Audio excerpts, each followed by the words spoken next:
வணக்க மக்களை, சற்றுமுன் கிடைக்கப்பட்ட மிக முக்கிய தகவல் ஒன்று வெளியாகி இருக்கிறதா? தேமுதிக எதிர்கொள்ளும் பிரச்சனைகள் என்ன? 2026 சட்டமன்ற தேர்தலில் பெரும்பான்மை நிரூபிக்க முடியுமா? வாங்க வீடியோவை முழுமாக்கலாம். அதாவது தமிழகத்தில் வரக்கூடிய 2026 சட்டமன்ற தேர்தல் என்பது அனைத்து கட்சிகளுமே தங்கள் கட்சி பணிகளெல்லாம் தீவிரமாக செயல்பட்டு வருகிறதாம். அந்த வகையில் தான் தமிழகத்தில் கண்டிப்பாக 4 முனை போட்டி நிலவக்கூடிய சூழல் உருவாகி கொண்டிருக்கிறது. அதனைத் தொடர்ந்துதான் ஆளும் கட்சியான திமுக, ஆண்ட கட்சியான அதிமுக மற்றும் புதிதாக ஆரம்பித்துள்ள விஜயின் தமிழக வெற்றிக் கழகம் மற்றும் சீமானின் நாம் தமிழர் கட்சி, இந்த 4 முனை போட்டி நிலவக்கூடிய சூழல் தற்போது அரசியலிலே சூடுபிடிக்க தொடங்கிவிட்டதாம். அந்த வகையில்தான் அனைத்து கட்சிகளும் கூட்டணி தொகுதி பங்கீடன அரசுகளில் மும்பாரமாக செயல்பட தொடங்கிவிட்டது. அதாவது தமிழ்நாட்டில் சட்டமன்ற தேர்தல் என்பது பணிகளெல்லாம் தீவிரமடைந்து விட்டது. அதாவது திமுக, அதிமுக, நாதக, தவக என்று 4 முனை போட்டி நிலவும் சூழல் இருப்பதால் கூறப்பட்ட நிலையில்தான் தேமுதிக தற்போது வரை கூட்டணி குறித்து அறிவிக்கவில்லையாம். 2006ஆம் ஆண்டே சட்டமன்ற தேர்தலில் தேமுதிக சார்பில் போட்டியிட்ட கிட்டத்தட்ட 8.38% வாக்குகள் என்பது விஜயகாந்த் சட்டமன்றத்தில் நுழைந்தார். ஆனாலும் கூட அடுத்தடுத்த தேர்தல்களில் தேமுதிக வாக்கு வங்கியின் எண்ணிக்கை படிப்படியாக சரிந்து விட்டதாம். 2011ஆம் ஆண்டே அதிமுக கூட்டணியில் தேமுதிக இடம்பெற்று 41 இடங்களில் போட்டியிட்டு 29 இடங்களை வென்றது. அப்போதே ஜெயலலிதாவுடன் ஏற்பட்ட ஒரு கருத்து வேறுபாடு காரணமாகவே அதிமுக கூட்டணியிலிருந்து தேமுதிக விலகியது.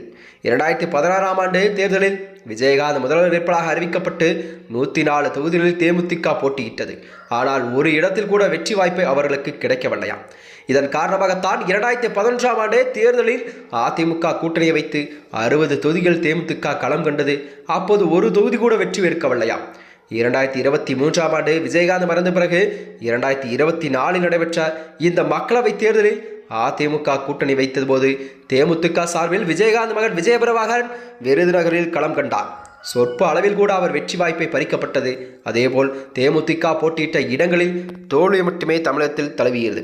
இதுவரை விஜயகாந்த் என்ற முகத்துக்காகவே தேமுதிகவின் வாக்கு வங்கி சதவீதம் அதிகமாக காணப்பட்ட சூழல் நிலவிக் கொண்டிருக்க நிலையில்தான் அவர் மறைவுக்கு பின் தற்பொழுது நடைபெறவுள்ள இந்த சட்டமன்ற தேர்தல் என்பது அவர்கள் தங்களுடைய ஒரு பெரும்பான்மை நிரூபிக்க முடியுமா என்பது ஒரு சந்தேகத்தை எல்லாம் ஏற்படுத்தும் என்றது அரசியல் வட்டாரங்கள் தெரிவிக்கிறதா.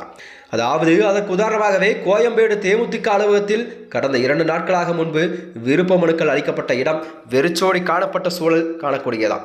தேமுதிக மத்தியில் ஒரு பெரும் அதிருப்தியை ஏற்படுத்தி இருக்குது. தேமுதிகவின் தொண்டர்களிடையே அவர்களும் செல்வாக்கில்லாத நிலையில் மக்களிடத்தில் செல்வாக்கை நீங்கள் எப்படி நிரூபிக்க முடியும் என்று திமுக, அதிமுக என 2 தரப்பிலும் யோசிக்க தொடங்கிவிட்டார்கள். இந்த நிலையில் தான் தேமுதிகவின் பொதுச்செயலாளர் பிரேமலதா விஜயகாந்த் அவர்கள் இரட்டை இலக்கத்தின் சீட்டுகள் கேட்பதாகும். இதன் காரணமாக தங்களுடைய கூட்டணி வைக்க யார் முன் வருகிறார்களோ என்பதில் குழப்பமெல்லாம் ஏற்பட்டு வருகிறதா. இருந்த போதிலும் நபர் ஒன்றுக்கு அடிப்படையில் 8 தொகுதிகளாவது கண்டிப்பாக தேமுதிக முடிவு செய்துள்ளதாம். இதை யார் கொடுக்கிறார்களோ அவர்கள்தான் தங்கள் கூட்டணி கண்டிப்பாக இருக்கும் என்று தேமுதிகவின் பொதுச்செயலாளர் பிரேமலதா விஜயகாந்த் அவர்கள் அறிவித்திருக்கிறார். மேலும் இதுபோன்ற வீடியோக்களை தெரிந்து கொள்ள நமது சேனலை மறக்காமல் சப்ஸ்கிரைப் செய்து கொள்ளும். நன்றி, வணக்கம்.